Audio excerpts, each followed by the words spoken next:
Communication system, this is a very vast chapter, but हम यहां पे इसके कुछ बेसिक्स देखेंगे।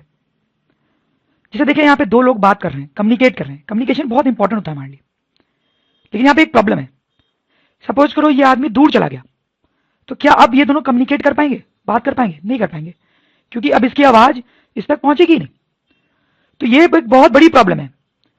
अगर हम दूर हो एक दूसरे से तो आसानी से कम्युनिकेट नहीं कर सकते। तो एंशियंट टाइम से ही लोगों ने कोशिश की है कि लॉन्ग रेंज कम्युनिकेशन जो है उसको स्मूथ और आसान बनाया जा सके। तो इस दिशा में सबसे इंपॉर्टेंट काम तब हुआ जब पेन और पेपर का आविष्कार हुआ, क्योंकि अब हम एक दूसरे को लेटर्स लिख सकते थे, न्यूज़पेपर के थ्रू कम्युनिकेशन किया जा सकता था, बुक्स के थ्रू कम्युनिकेशन किया जा सकता था। In fact books are one of the best way of communicating. जब आप कोई बुक पढ़ रहे हो तो राइटर आपसे कम्युनिकेट कर रहा है, और ये तो इतना अच्छा तरीका कम्युनिकेट करने का कि राइटर मर भी जाए तब भी वो सदियों तक आपसे कम्युनिकेट कर सकता है।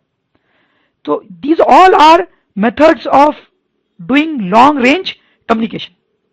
इनफैक्ट लॉन्ग रेंज कम्युनिकेशन इतना इंपॉर्टेंट है कि उससे इंटरेस्टिंग एक कहानी बताऊं मैं आपको। ये अकबर राजा है और ये उसकी रानी। तो एक बार ये रानी जो है वो प्रेग्नेंट हुई, लेकिन प्रॉब्लम ये थी कि उस टाइम राजाओं की बहुत सारी रानी होती थी, तो सब अलग अलग महल में रहती थी। तो अकबर एक महल में रहता था और ये जो रानी थी वो पास के किसी शहर में दूसरे महल में रहती थी। अब अकबर ये चाहता था कि जैसे ही बच्चा हो रानी को, वैसे ही उस तक खबर आए जल्दी से जल्दी। तो उस जमाने में तो खबर कैसे पहुंचती एक शहर से दूसरे शहर तक?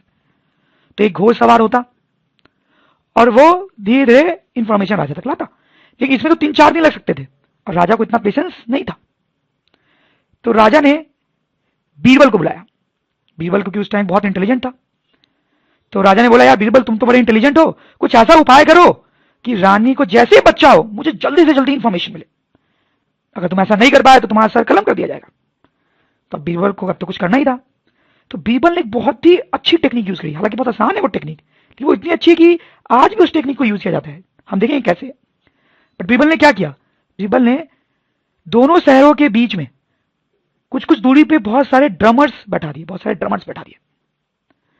तो अब क्या हुआ, जैसे ही रानी को बच्चा हुआ, बच्चा रोया, इस ड्रमर ने रोने की आवाज सुन के ड्रम बजाया कस कस के, ये आवाज इस तक पहुंची। तो इस ड्रमर ने आवाज बनाया, ड्रम बजाए कस कस के, तो इस तक आवाज पहुंची। फिर ऐसे करते करते राजा के पास आवाज पहुंच गई जल्दी जल्दी, और इस तरीके से राजा को इंफॉर्मेशन मिल गई। सो द पॉइंट इज कि लॉन्ग रेंज कम्युनिकेशन हमेशा से ही इंपॉर्टेंट रहा है, और उसको स्मूथ और फास्ट बनाने के लिए हमेशा से ही हमने कोशिश की है। खैर आज के जमाने की बात करें तब तो हमारे पास बहुत सारे टूल्स हैं कम्युनिकेट करने के लिए। एक मोबाइल का बटन दबाओ और किसी से भी बात कर लो। तो इस चैप्टर में हम यही देखने वाले हैं कि ये सारे जो डिवाइसेज हैं जिनसे लॉन्ग रेंज कम्युनिकेशन किया जाता है, ये किस फिलॉसफी पे काम करते हैं, कैसे काम करते हैं। That is what we are going to study in this chapter. तो सबसे पहले तो मैं आपको बताऊं कि कम्युनिकेशन के दो मोड्स होते हैं, मोड्स ऑफ कम्युनिकेशन। पहला होता है पॉइंट टू पॉइंट कम्युनिकेशन, दूसरा ब्रॉडकास्ट। जैसे पॉइंट टू पॉइंट कम्युनिकेशन का एग्जांपल है टेलीफोन। इसमें क्या होता है कि एक आदमी बात कर रहा है और एक आदमी सुन रहा है, that is point two point communication. Broadcast का एग्जांपल है टेलीविजन। इसमें क्या होता है कि एक आदमी बोल रहा होगा और हजारों लोग सुन रहे होंगे, that is broadcast. Basic working of communication systems. तो हम देखेंगे कम्युनिकेशन सिस्टम्स के पीछे बेसिक क्या फिलॉसफी होती है। ये भी दो तरीके के होते हैं, जैसे वायर्ड, जैसे कि टेलीफोन, वायरलेस सिस्टम्स जैसे कि ब्लूटूथ, मोबाइल फोन, वाईफाई। तो हालांकि हम ज्यादा बात वायरलेस कम्युनिकेशन सिस्टम्स की ही कर रहे होंगे, पर थोड़ा सा हम वायर्ड कम्युनिकेशन के बारे में भी बात करेंगे। तो वायर्ड में आप टेलीफोन के बारे में सोचें ताकि आपको समझने में आसानी हो। वायर्ड सिस्टम समझते हैं, जैसे एक एग्जांपल लेते हैं, जैसे टेलीफोन। ये एक वायर्ड सिस्टम है, इसको लेके हम समझेंगे तो समझने में आसानी होगी। तो टेलीफोन में क्या होता है, एक एंड पे आप साउंड प्रोड्यूस करते हो, दूसरे एंड पे आदमी को वो साउंड मिल जाती है। तो ये बीच में क्या हो रहा होता है, लेट्स सी। तो जब आप साउंड प्रोड्यूस करते हो तो वो एक ब्लॉक में जाती है, इसको होता है ट्रांसड्यूसर। ट्रांसड्यूसर वो जो ब्लॉक है वो करंट प्रोड्यूस करता है I1। देखें क्या है कि जो आप साउंड बोल रहे हो वो उसको तो यहां से यहां तक भेजना पॉसिबल नहीं है, साउंड बहुत दूर नहीं जा सकती। इसलिए ये ब्लॉक क्या करता है, इस साउंड एनर्जी को करंट में कन्वर्ट करता है, और करंट को दूर ले जाया जा सकता है, इसलिए इस ब्लॉक को हम यूज करते हैं। दूसरा, ये जो करंट है यहां पे वो वेरिंग करंट प्रोड्यूस होता है। वो तो होना ही था, क्योंकि आप जैसे बोलते हो उसके अकॉर्डिंग ये करंट बनता है। जैसे आप यहाँ तेज से बोलोगे तो यहाँ करंट ज्यादा बनेगा, आप धीरे बोलोगे तो करंट कम बनेगा। अलग अलग टाइम पे आप अलग अलग चीजें बोल रहे होगे तो यहाँ पे करंट की वैल्यू भी अलग होगी। तो बेसिकली ये ट्रांसड्यूसर इस साउंड को टाइम वेरिंग करंट में कन्वर्ट कर रहा होता है। देखिए अब यहाँ पे एक प्रॉब्लम होती है, इस करंट को दूर नहीं भेजा जा सकता। इस करंट में कुछ ऐसी प्रॉपर्टीज होती है जिसके कारण इसको दूर नहीं भेजा जा सकता। वो क्या प्रॉपर्टीज है ये हम बाद में देखेंगे। तो हम एक दूसरा ब्लॉक लगाते हैं, दैट इज कॉल्ड ट्रांसमीटर। वो इस करंट को लेता है और इससे दूसरा करंट बनाता है I2। ये क्या करता है, जैसा मैंने आपको बताया कि इस करंट में ऐसी प्रॉपर्टी होती है कि इसको दूर नहीं भेज सकते। तो ये जो ब्लॉक है वो प्रॉपर्टी को चेंज करता है और दूसरा करंट बनाता है जिसको दूर भेजना आसान है। अब ये कैसे वो काम कर रहा है ये इस चैप्टर का मेन एम है और ये मैं आपको बाद में डिटेल में बताऊंगा। आप क्या करते हैं, इस करंट को I2 करंट को कॉपर वायर, टेलीफोन केस में कॉपर वायर यूज किया जाता है, उसके ऊपर दूर तक भेजते हैं। फिर अब ये दूसरा एंड शुरू होगा जहां पे इस आदमी को आवाज सुनाई देगी। इस दूसरे एंड पे क्या होता है, एक रिसीवर नाम का ब्लॉक होता है। ये ट्रांसमीटर का उल्टा काम करता है। ये I2 करंट लेता है और I1 करंट बनाता है जो यहां पे था I1 करंट। ठीक है, नाउ इसको ट्रांसड्यूसर नाम के ब्लॉक से पास करते हैं। ये ट्रांसड्यूसर इस ट्रांसड्यूसर का उल्टा काम करता है, मतलब ये करंट लेता है और उसे साउंड प्रोड्यूस करता है, तो इस आदमी को साउंड सुनाई देती है। तो इस तरीके से ये ओवरऑल सिस्टम काम करता है। जैसे देखो यहां पे एक लेडी जो है वो फोन पे बात कर रही है, तो यहां पे क्या हो रहा है, जब ये लेडी बोल रही है तो ये साउंड प्रोड्यूस कर रही है जो इसमें जा रहा है रिसीवर में। ये जो है ये कुछ नहीं है बल्कि दिस इज ट्रांसड्यूसर। ये जो है ये ट्रांसड्यूसर है। ये लेडी के साउंड को लेता है और इसको करंट में कन्वर्ट करता है। अब देखें इससे यहां तक करंट जा रहा है, वायर के थ्रू करंट जा रहा है, तो इसका मतलब साउंड जो है वो करंट में कन्वर्ट हो चुका है। तो दिस इज अ ट्रांसड्यूसर।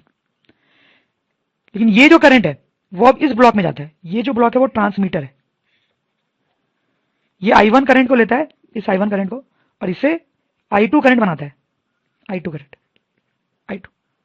अब लेडी के घर से वायर निकल रही होगी जो इस I2 करंट को लेके निकल जाएगी। वैसे दूसरे एंड पे भी हम फोन पे ही बात करते हैं तो वहां भी ऐसे ही कुछ हो रहा होता है। ओके, तो वायरलेस कम्युनिकेशन सिस्टम के बारे में देखते हैं। जैसे उसका एक एग्जांपल लेते हैं टेलीविजन, ताकि आपको समझने में आसानी हो। तो आप सपोज करें कि टेलीविजन स्टेशन से ब्रॉडकास्ट हो रहा है और आपके घर तक पहुंच रहा है। तो पहले हम देखेंगे टेलीविजन स्टेशन पे क्या होता है। मोरलेस वही काम हो रहा होता है जो वायर्ड कम्युनिकेशन में होता है। देखते हैं, तो स्टेशन पे, टेलीविजन स्टेशन पे साउंड या वीडियो प्रोड्यूस होता है जो ट्रांसड्यूसर से पास करते हैं, जिसको करंट में कन्वर्ट करता है पहले की तरफ। फिर इसको ट्रांसमीटर से पास करते हैं तो ये दूसरा करंट I2 बनाता है। रीजन ट्रांसमीटर का वही है जो पहले था। अब क्या होता है, ये जो करंट है वो एंटीना को फेड किया जाता है, एंटीना को दिया जाता है। ये जो एंटीना है वो उसको इलेक्ट्रोमैग्नेटिक वेव्स में कन्वर्ट करती है और इस इलेक्ट्रोमैग्नेटिक वेव्स को इमिट करती है। तो ये टेलीविजन स्टेशन पे हो रहा होता है। तो टेलीविजन स्टेशन पे साउंड या वीडियो प्रोड्यूस हुई और उसको फाइनली इलेक्ट्रोमैग्नेटिक वेव्स की तरह एंटीना से इमिट कर दिया गया। आपके घर पे क्या होता है, आपके घर पे एंटीना लगा होता है जो इस इलेक्ट्रोमैग्नेटिक वेव्स को रिसीव करता है, फिर वो उससे करंट बनाता है, वो रिसीवर में जाता है और फिर ट्रांसड्यूसर में जाता है पहले की तरह बिल्कुल, और उससे साउंड या वीडियो प्रोड्यूस होती है जिसको हम देख पाते हैं। तो आप देख सकते हैं ओवरऑल दोनों सिस्टम में वायर्ड हो या वायरलेस सेम ही काम होता है, बट इसमें वायर के ऊपर लॉन्ग रेंज कम्युनिकेशन किया जाता है और यहां पे एंटीना के थ्रू स्पेस से इलेक्ट्रोमैग्नेटिक वेव्स भेजी जाती हैं। सही है, आई होप आप समझ रहे होंगे। तो ये जो वायरलेस कम्युनिकेशन मैंने आपको बताया, टेलीविजन का एग्जांपल लेके बताया आपको मैंने, बट ये टेलीविजन के लिए नहीं, सारे वायरलेस कम्युनिकेशन सिस्टम में यही हो रहा होता है, चाहे वो ब्लूटूथ हो, मोबाइल फोन हो, वाईफाई हो, सब में बेसिक फिलॉसफी यही होती है। अब जैसे एक वर्ड आता है चैनल, जैसे यहां पे कॉपर वायर को चैनल बोलेंगे और यहां पे स्पेस को चैनल बोलेंगे। पर चैनल का मतलब वो चीज जिसके ऊपर लॉन्ग रेंज कम्युनिकेशन करवाया जा रहा हो। एक और टर्म कई बार यूज किया जाता है मैसेज सिग्नल। ये जो I1 करंट है ट्रांसड्यूसर का आउटपुट, उसको मैसेज सिग्नल या कई बार सिर्फ मैसेज या कई बार सिर्फ सिग्नल बोला जाता है। तो देखें ये एक ब्लॉक डायग्राम बनाया गया है कम्युनिकेशन सिस्टम का। ब्लॉक डायग्राम मतलब किसी भी सोर्स से कुछ मैसेज सिग्नल आएगा, ये बेसिकली ट्रांसड्यूसर का आउटपुट है जिसको हम I1 बोल रहे थे। This is basically output of transducer. वो आ रहा है किसी भी तरीके से, उसको ट्रांसमीटर में डाला गया। मैंने आपको बताया कि ट्रांसमीटर इसको दूर भेजने लायक बनाता है। फिर चैनल के थ्रू इसको दूर भेजते हैं। वायर्ड वाले केस में कॉपर वायर था चैनल, और वायरलेस वाले केस में, टेलीविजन के केस में फ्री स्पेस था, फिर दूसरे एंड पे रिसीवर उसको रिसीव करता है। ये जो सिस्टम होता है transmitter channel plus receiver, transmitter channel plus receiver, इसको हम बोलते हैं कम्युनिकेशन सिस्टम। और एक और चीज है यहाँ पे नॉइज। ये क्या होता है, जब सिग्नल चैनल से गुजर रहा होता है, ये सपोज करें फ्री स्पेस से गुजर रहा है, इलेक्ट्रोमैग्नेटिक वेव्स गुजर रही है, तो उसमें और भी बहुत सारी फालतू की चीजें ऐड हो जाती हैं जिनको हम नॉइज बोलते हैं। ये अनवांटेड होता है, हम तो यही चाहते हैं कि कोई भी नॉइज ना है। तो ये बेसिक कम्युनिकेशन सिस्टम है हमारा। और इसमें जो डिफरेंट डिफरेंट ब्लॉक्स यूज होते हैं उनकी यहाँ पे डेफिनेशंस लिखी हुई है, जो मैंने आपको समझाया वही लिखा हुआ है, आप इसको पढ़ सकते हैं फिर से। सिग्नल, ये जो मैसेज सिग्नल था उसकी कुछ और चीजें और प्रॉपर्टीज हम डिटेल में देखेंगे। तो ये जो सिग्नल होता है पहले तो ये दो तरीके का होता है, एनालॉग एंड डिजिटल। जैसे कि अगर ये कंटिन्यूसली वेरी कर रहा है, जैसे कि हमने देखा था, तो इसको बोलते हैं एनालॉग सिग्नल, ये कंटिन्यूसली वेरी करता है। लेकिन कई बार हो सकता है कि वो कंटिन्यूसली वेरी नहीं करता हो, बल्कि डिस्क्रीट वे में वेरी करता हो। डिस्क्रीट वे में मतलब करंट की जो वैल्यू है वो जब होगी तो कांस्टेंट होगी, और जब नहीं होगी तो जीरो, फिर होगी तो कांस्टेंट, फिर नहीं होगी तो जीरो। तो आप देखिए डिस्क्रीट वे में वेरी कर रहा है। तो अगर ऐसा सिग्नल है तो इसको हम डिजिटल सिग्नल बोलते हैं। आपने ये वर्ड सुने होंगे, आपने सुना होगा कि आजकल सब कुछ डिजिटलाइज हो रहा है, तो वो कुछ ऐसा ही हो रहा है। पुराने जमाने में ऐसे सिग्नल्स बनाया करता था ट्रांसड्यूसर, अब जो ट्रांसड्यूसर्स आते हैं वो जनरली इस टाइप के सिग्नल्स बनाते हैं। बट एनीवेज हमारे लिए तो दो तरह के सिग्नल होते हैं, analog and digital. Bandwidth of signal, इसको ध्यान से देखिए, ये थोड़ा कॉम्प्लिकेटेड है, इसको समझना डिफिकल्ट है। पहले मैं आपको एक थ्योरम बताता हूं, इस थ्योरम को हम प्रूव नहीं करेंगे, बस इसका मतलब समझेंगे। Any signal can be obtained by sum of lots of sine functions. Any signal can be obtained by sum of lots of sine functions. तो साइन फंक्शन तो आप जानते ही हैं, डिफरेंट डिफरेंट फ्रीक्वेंसी के हो सकते हैं। तो इसका कहने का क्या मतलब आप देखें, जैसे ये एक सिग्नल है मेरे पास, बहुत अजीबोगरीब सा सिग्नल है। तो ये अजीबोगरीब सा जरूर लग रहा होगा आपको, लेकिन ऐसा पॉसिबल है कि हम बहुत सारे साइन फंक्शंस लें, दो ही नहीं बल्कि बहुत सारे साइन फंक्शंस लें, डिफरेंट डिफरेंट फ्रीक्वेंसीज के, डिफरेंट डिफरेंट फ्रीक्वेंसीज के। कौन सी फ्रीक्वेंसी एग्जैक्टली वो हम इस कोर्स में देखने वाले नहीं है, वो बहुत हाई लेवल की चीज हो जाती है। तो ऐसा पॉसिबल है कि हम डिफरेंट डिफरेंट साइन फंक्शंस लें, बहुत सारे डिफरेंट डिफरेंट फ्रीक्वेंसीज के, उन सबको जब हम ऐड करें तो हमें ये सिग्नल मिल जाए। It's possible. वैसे ही इस सिग्नल को भी हम बना सकते हैं। ऐसा पॉसिबल है कि हम बहुत सारे साइन फंक्शंस लें डिफरेंट डिफरेंट फ्रीक्वेंसीज के, उनको ऐड कर दें तो ये वाला सिग्नल बन जाए। तो ये थ्योरम यही बोलती है कि कोई भी सिग्नल हो हमारे पास, कोई भी सिग्नल हो, उसको बहुत सारे साइन फंक्शंस के सम से बनाना पॉसिबल होता है। This is what this theorem says. जैसे एग्जांपल देखें, ये ह्यूमन साउंड का सिग्नल है।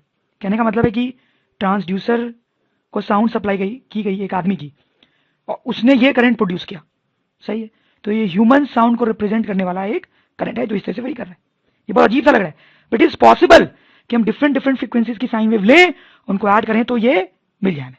तो कौन कौन सी फ्रीक्वेंसीज की साइन वेव, तो sine waves from 300 hertz to 3100 hertz, मतलब इतनी फ्रीक्वेंसी से इतनी फ्रीक्वेंसी के बीच की साइन वेव्स ले लेके जब हम ऐड करते हैं तब हमें ह्यूमन साउंड का वेवफॉर्म मिल सकता है। जैसे मैं आपको एक और एग्जांपल दूं, म्यूजिक का। म्यूजिक का ये वेवफॉर्म है, कुछ सपोज कर लें आप। म्यूजिक का वेवफॉर्म और कॉम्प्लिकेटेड हो सकता है, क्योंकि ह्यूमन साउंड में तो सिर्फ ह्यूमन साउंड ही होती है, लेकिन म्यूजिक में ह्यूमन साउंड भी है प्लस इंस्ट्रूमेंट्स जैसे पियानो, गिटार, उन सबकी भी आवाज होगी। तो इसको भी बनाया जा सकता है by sum of lot of sine waves. तो उनमें जो साइन वेव्स की जरूरत पड़ती है उसकी फ्रीक्वेंसी 20 हर्ट्ज से लेके 20,000 हर्ट्ज तक वेरी करती है। कहने का मतलब है कि इसको बनाने के लिए जो साइन वेव्स की जरूरत पड़ती है, उन साइन वेव्स की फ्रीक्वेंसी इन दो नंबर्स के बीच में पाई जाती है। ठीक, तो इस केस में अब देखें, इन दोनों नंबर के बीच का जो डिफरेंस है वो है 2800 hertz, which can also be written as 2.8 kilo hertz. तो इसको हम बोलेंगे bandwidth of human sound, bandwidth of human sound. वैसे म्यूजिक के केस में भी इन दो नंबर को सबट्रैक्ट करेंगे, बट क्योंकि ये नंबर बहुत ही कम है तो सबट्रैक्ट करने पे अप्रोक्सीमेटली 20,000 हर्ट्ज ही आ जाएगा, which can also be written as 20 kilo hertz. तो हम बोलेंगे म्यूजिक का जो बैंडविड्थ होता है वो 20 किलो हर्ट्ज होता है, लाइक दिस। ये मतलब हुआ बैंडविड्थ का, आप समझ गए होंगे। बैंडविड्थ ऑफ चैनल, तो अभी हमने बैंडविड्थ ऑफ सिग्नल देखा था, बैंडविड्थ ऑफ चैनल देखेंगे। तो चैनल के कुछ एग्जांपल्स मैंने आपको बताया, जैसे टेलीफोन में कॉपर वायर यूज होता है, वायरलेस कम्युनिकेशंस में स्पेस, हवा का यूज होता है, उसी से इलेक्ट्रोमैग्नेटिक वेव्स ट्रैवल करती है। जैसे इंटरनेट में, जो कि मैंने आपको बताया नहीं अभी तक, उसमें ऑप्टिकल फाइबर यूज होता है, शायद आपको इस बारे में पता हो, बट एनीवेज नहीं पता हो तो कोई फर्क नहीं पड़ता।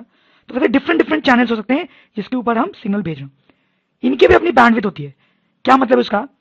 जैसे मैं आपको एग्जांपल बताऊं कि सपोज करें ये एक एंटीना लगा हुआ है और ये एक एंटीना लगा हुआ है और बीच में एयर है, बीच में एयर है, ठीक। तो इस एंटीना से इलेक्ट्रोमैग्नेटिक वेव्स होते हुए इस एंटीना तक पहुंच रही है। तो बीच में जो हवा या फ्री स्पेस है उसकी बैंडविड्थ होती है 0 से लेके लगभग 6 गीगाहर्ट्ज। मतलब ये एग्जैक्ट नंबर्स नहीं है, ऐसे ही मैं कुछ एग्जांपल दे रहा हूं आपको, ये नंबर एग्जैक्ट नहीं है, ये थोड़ा ज्यादा कम भी हो सकता है। एनीवेज, तो ये फ्री स्पेस या हवा की ये बैंडविड्थ होती है। इसका क्या मतलब है कि इन दो फ्रीक्वेंसीज के बीच में, इन दो फ्रीक्वेंसी के बीच की कोई फ्रीक्वेंसी का साइन वेव अगर हम पास करेंगे तो वो पास हो जाएगा हवा से, लेकिन और कोई दूसरी साइन वेव अगर हम हवा से पास करना चाहेंगे तो वो पास नहीं हो पाएगा। जैसे कि अगर मैं 2 गीगाहर्ट्ज की फ्रीक्वेंसी की साइन वेव भेजूंगा इस एंटीना से तो वो पास होकर इस एंटीना तक पहुंचेगी, लेकिन मैं 10 गीगाहर्ट्ज की साइन वेव अगर इस हवा से भेजने की कोशिश करूंगा इस एंटीना के द्वारा तो वो नहीं जा पाएगी, इस एंटीना तक नहीं पहुंचेगी। तो हम बोलेंगे इस केस में ये जो हवा है उसकी बैंडविड्थ हो गई 0 to 6 गीगाहर्ट्ज। तो चैनल के बैंडविड्थ का मतलब है कि वो फ्रीक्वेंसीज जो वो चैनल पास करेगा, बैंडविड्थ के अलावा बाकी फ्रीक्वेंसी की साइन वेव वो पास नहीं कर पाएगा। इसका बहुत इंपॉर्टेंस है। जैसे कि सपोज करो आपको जो मैसेज भेजना है या सिग्नल भेजना है उसमें 10 गीगाहर्ट्ज की साइन वेव है, 10 गीगाहर्ट्ज की साइन वेव है, तो आप ये वाला चैनल यूज नहीं करोगे क्योंकि वो साइन वेव तो जा ही नहीं पाएगी। आई होप आप समझ रहे होंगे मेरी बात। Propagation of electromagnetic waves through antenna. तो बेसिकली अब हम एंटीना की बात करने वाले हैं, उससे रिलेटेड कुछ टर्म्स देखेंगे। सबसे पहला टर्म जो है दैट इज कॉल्ड एटेन्युएशन। बहुत सिंपल सा टर्म है ये।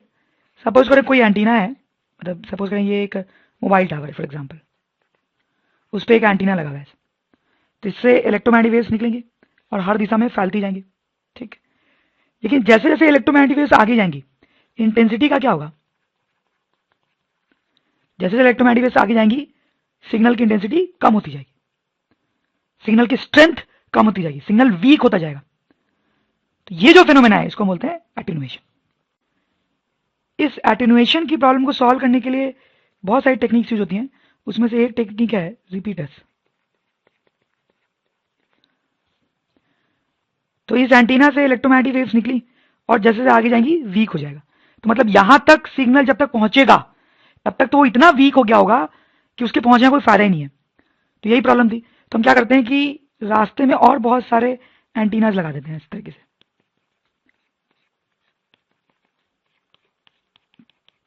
ऐसे बहुत सारे एंटीनाज और लगा देते हैं। अब ये क्या होता है कि इस एंटीना से जो इलेक्ट्रोमैग्नेटिक वेव्स निकली वो इस एंटीना तक पहुंचेंगी, थोड़ी वीक हुई होंगी बट ज्यादा भी वीक नहीं हुई होगी। ये एंटीना इस सिग्नल को कैच करेगा और फिर से इसको एम्पलीफाई करके भेज देगा। फिर ये वाला जो एंटीना है ये वापस से इसको कैच करेगा और फिर इसको एम्पलीफाई करके भेज देगा, और यही सिलसिला चलता रहता है जिससे कारण सिग्नल बहुत आगे तक जा सकता है। तो बेसिकली रिपीटर्स जो है वो क्या करते हैं, वो बेसिकली सिग्नल को कैच करते हैं,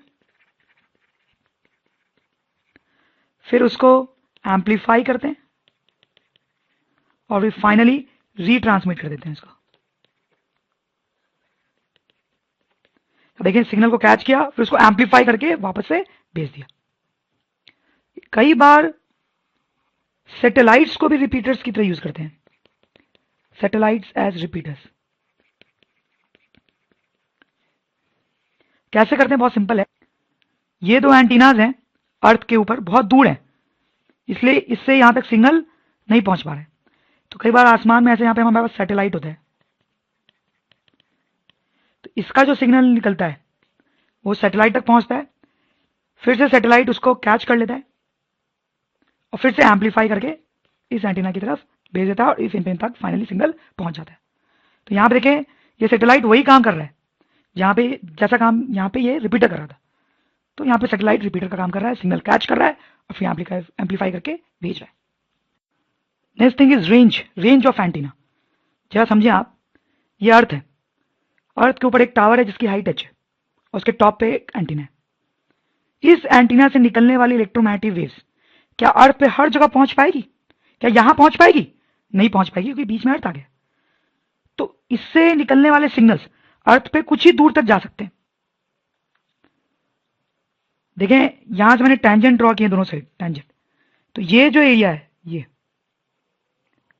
बस इतने ही रीजन में ये एंटीना अपने सिग्नल्स या अपने इलेक्ट्रोमैग्नेटिक वेव्स भेज पाएगा, इतने रीजन में।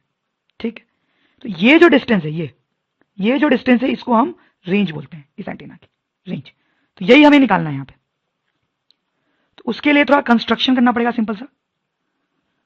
तो मैंने यहां से एक परपेंडिकुलर ड्रॉ कर दिया आपके सेंटर पे, और यहां से भी। अब ये जो ट्रायंगल है, इसमें आप देखें पाइथागोरस थ्योरम से we can write D square will be R E plus H whole square minus R E square. So from here will get 2 R E H plus H square. तो यहां से हमारे पास आ जाएगा H 2 R E plus H. अब क्या है कि ये जो एच है वो तो टावर की हाइट है और आर ई अर्थ का रेडियस है, तो क्लियरली ये जो है वो निगलेक्ट हो जाएगा आर ई के कंपैरिजन में। तो from here will get D equals to square root of 2 R E into H. So this is equation for the range of a antenna on a tower of height H. इससे मिलती जुलती एक और situation या एक और question देखें आप। ये अर्थ की सरफेस है, ये एक एंटीना है और ये एक एंटीना है, ये इनको ज्वाइन करने वाली स्ट्रेट लाइन है। ठीक है, अब मुझे बताएं कि अगर मैं इस एंटीना को इधर कर दूं और इस एंटीना को इधर कर दूं, तो क्या ये आपस में सिग्नल भेज पाएंगे दूसरे को? आप क्लियरली समझ रहे होंगे नहीं भेज पाएंगे।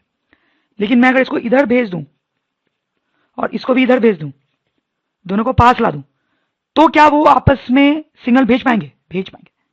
मतलब ये जो सिचुएशन है, ये क्रिटिकल सिचुएशन है। इससे ये और पास होते तो सिग्नल भेज पाते, और इससे दूर होंगे तो सिग्नल नहीं भेज पाएंगे।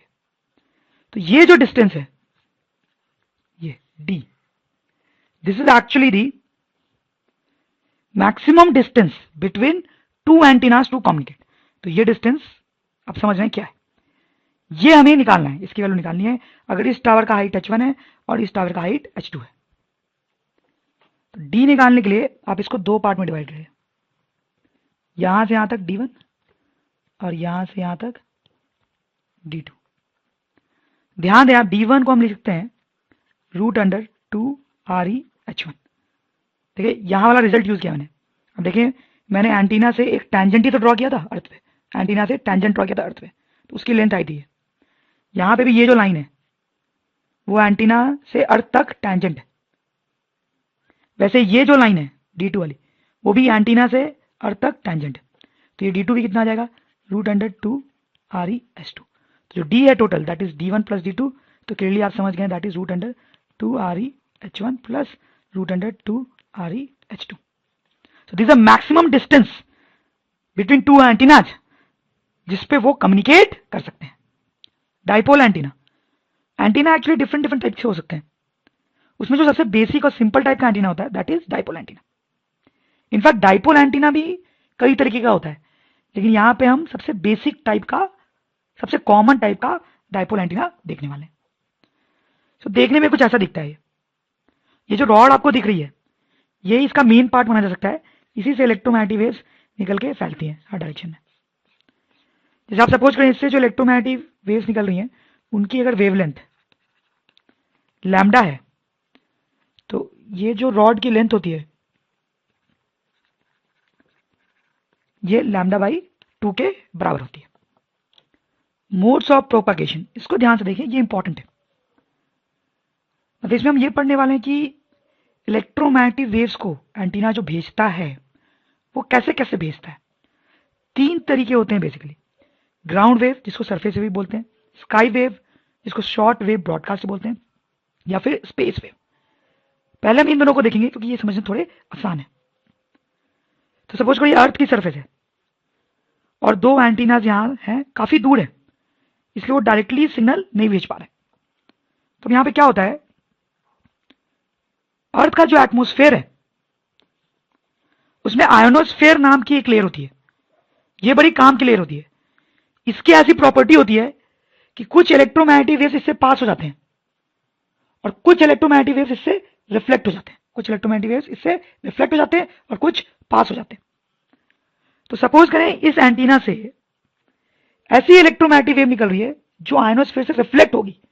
तो आप देखिए वो यहां से इलेक्ट्रोमैग्नेटिक वेव निकलेगी, आयोनोस्फेयर से टकरा के रिफ्लेक्ट हो जाएगी और रिफ्लेक्ट होके इस एंटीना तक पहुंच जाएगी, लाइक दिस।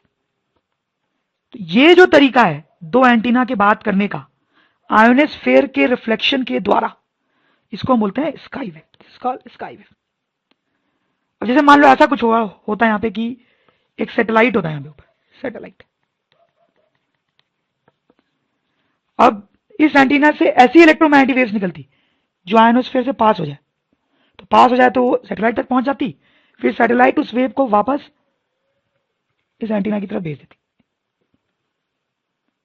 तो ये जो तरीका हुआ इलेक्ट्रोमैग्नेटिक वेव ट्रांसफर करने का एक एंटीना से दूसरे एंटीना, इसको हम बोलते हैं स्पेस वेव, स्पेस वेव। जैसे एक और सिचुएशन देखें, सपोज करें यहीं पे एक और दूसरा एंटीना होता, इस एंटीना से इस एंटीना तक सिग्नल भेजना होता, तो क्योंकि ये दोनों एंटीना बहुत पास है तो यहाँ तो डायरेक्ट ऐसे इलेक्ट्रोमैग्नेटिक वेव्स भेजी जा सकती थी, इसको भी हम बोलते हैं स्पेस वेव। तो आप डिफरेंस समझें स्काई वेव में और स्पेस वेव में। जब इलेक्ट्रोमैग्नेटिक वेव भेजी जा रही है एक एंटीना से दूसरे एंटीना तक यूजिंग रिफ्लेक्शन थ्रू आयोनोस्फेयर, तो उसको बोलते हैं स्काई वेव। लेकिन अगर हम डायरेक्ट भेज रहे हैं, मतलब आयोनोस्फेयर के रिफ्लेक्शन का यूज नहीं कर रहे हैं, जैसे इसमें या फिर इसमें भी, इन दोनों केस में आयोनोस्फेयर के रिफ्लेक्शन का यूज नहीं हो रहा है, तो उसको बोलते हैं स्पेस वेव। थोड़ा ही डिफरेंस होता है दोनों में। ये जो स्पेस वेव है इसका एक और नाम है, that is line of site, line of site propagation. इसको ऐसा क्यों बोलते होंगे आप समझ ही रहे होंगे, क्योंकि इसमें जो इलेक्ट्रोमैग्नेटिक वेव्स है वो स्ट्रेट लाइन में ट्रैवल करती हैं, जैसे देखिए यहाँ पे और यहाँ पे भी, तो इसको बोलते हैं लाइन ऑफ साइट प्रोपगेशन। कई बार शॉर्ट में सिर्फ LOS भी बोल देते हैं, L for line, O for of, S for site. अब ग्राउंड वेव की बात करते हैं थोड़ा सा। ग्राउंड वेव जो है या सरफेस वेव थोड़ा अजीब सा होता है। अजीब आपको इसलिए भी ज्यादा लगेगा क्योंकि अब ये यूज नहीं होता है, बहुत पुराने जमाने में ही यूज होता था। तो सपोज करो ये एक एंटीना है और एक और एंटीना है यहाँ पे। तो ग्राउंड वेव में जो एंटीनाज होते हैं वो बहुत क्लोज होते हैं, ग्राउंड के बहुत क्लोज होते हैं। तो ये वाला भी ग्राउंड के बहुत क्लोज ही है, आप सोचे तो दो एंटीनाज है ग्राउंड के बहुत क्लोज। तो अब क्या होता है कि ये एंटीना जो इलेक्ट्रोमैग्नेटिक वेव्स निकालता है वो अर्थ सरफेस से होकर ट्रैवल करके इस एंटीना तक पहुंचती है, अर्थ सरफेस से ट्रैवल होते हुए। इसको हम बोलते हैं ग्राउंड वेव। तो थोड़ा अजीब से आप देख सकते हैं, ये जो ग्राउंड वेव है उसको लो फ्रीक्वेंसी के लिए यूज किया जाता है, लो फ्रीक्वेंसी अप टू से 1.5 मेगाहर्ट्ज। मतलब आपको अगर कोई साइन वेव भेजनी है इतने मेगाहर्ट्ज से कम फ्रीक्वेंसी की, तो ग्राउंड वेव का यूज किया जा सकता है। हाई फ्रीक्वेंसी के लिए यूज नहीं करते ग्राउंड वेव का। उसका रीजन ये होता है कि अगर आप हाई फ्रीक्वेंसी भेजेंगे ग्राउंड वेव से तो बहुत ज्यादा एटेन्यूएट हो जाती है, लो फ्रीक्वेंसी उतनी एटेन्यूएट नहीं होती है ग्राउंड वेव से। तो फाइनली लो फ्रीक्वेंसी के लिए ही ग्राउंड वेव यूज होता है, और रीजन है कि हाई एटेन्यूएशन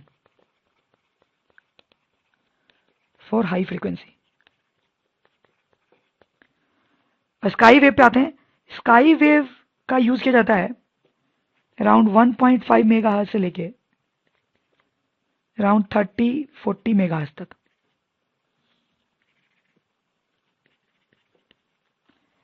मतलब आपको कोई साइन वेव भेजनी है या कोई मैसेज भेजना है इस फ्रीक्वेंसी के बीच में, तो हम स्काई वेव का यूज करते हैं। रीजन आप समझ ही रहे होंगे, स्काई वेव में आयोनोस्फेयर के रिफ्लेक्शन का यूज करते हैं। तो आयोनोस्फेयर की ये प्रॉपर्टी होती है,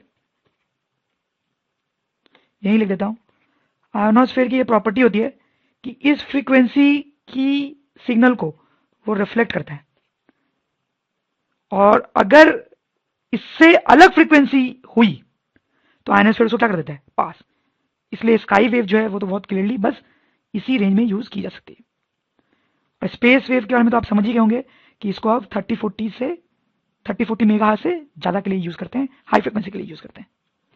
स्काई वेव से रिलेटेड कुछ और बात देखते हैं हम। तो मैंने आपको बताया कि स्काई वेव में आयोनोस्फीयर का बहुत इंपॉर्टेंट रोल होता है। तो क्या होता है कि कुछ पर्टिकुलर फ्रीक्वेंसीज जो होती हैं वो आयोनोस्फीयर से पास हो जाती हैं, और जैसा हमने देखा कुछ पर्टिकुलर फ्रीक्वेंसीज होती हैं जो आयोनोस्फीयर से क्या हो जाती हैं, रिफ्लेक्ट। इसी कॉन्सेप्ट का यूज होता है स्काई वेव में। तो यहां पे हम एक टर्म डिफाइन करते हैं, critical frequency. Critical frequency denoted by FC. तो अब क्या होता है कि अगर जो वेव्स यहां पे आ रही है उनकी frequency less than critical frequency हुई, क्रिटिकल फ्रीक्वेंसी एक नंबर होता है, तो जो वेव्स आ रही हैं उनकी फ्रीक्वेंसी अगर क्रिटिकल फ्रीक्वेंसी से कम होती है तो वो रिफ्लेक्ट हो जाती है आयोनोस्फीयर द्वारा, और अगर उनकी फ्रीक्वेंसी क्रिटिकल फ्रीक्वेंसी से ज्यादा होती है, मतलब जो वेव्स आई उनकी फ्रीक्वेंसी क्रिटिकल फ्रीक्वेंसी ज्यादा हुई, तो वो क्या हो जाता है, पास हो जाती है। दूसरी बात यहां पे ये है कि ये जो प्रॉपर्टी आती है आयोनोस्फीयर में, उसका एक्चुअली में डीप लेवल में हम देखें तो रीजन ये होता है कि आयोनोस्फीयर में बहुत सारे आयंस होते हैं, पॉजिटिवली और निगेटिवली चार्ज, उनके कारण ही उसमें ऐसी प्रॉपर्टी आती है एक्चुअली में। और इनफैक्ट इसीलिए इसका नाम भी होता है ionosphere, ion ion ion present होते हैं। तो क्या होता है कि ये जो क्रिटिकल फ्रीक्वेंसी है ये इस बात पर डिपेंड करती है, इसकी वैल्यू इस बात पर डिपेंड करती है कि इसमें कितने आयंस हैं। तो ऐसा होता है कि ये जो क्रिटिकल फ्रीक्वेंसी है तो एक्सपेरिमेंटली पाया जाता है कि this is equal to 9 into root of N, N equals to electron density in ionosphere. तो इसका मतलब आयोनोस्फीयर में अगर ज्यादा आयंस होंगे, ज्यादा इलेक्ट्रॉन्स होंगे, तो ये क्रिटिकल फ्रीक्वेंसी क्या होगी, ज्यादा होगी, अदरवाइज कम होगी।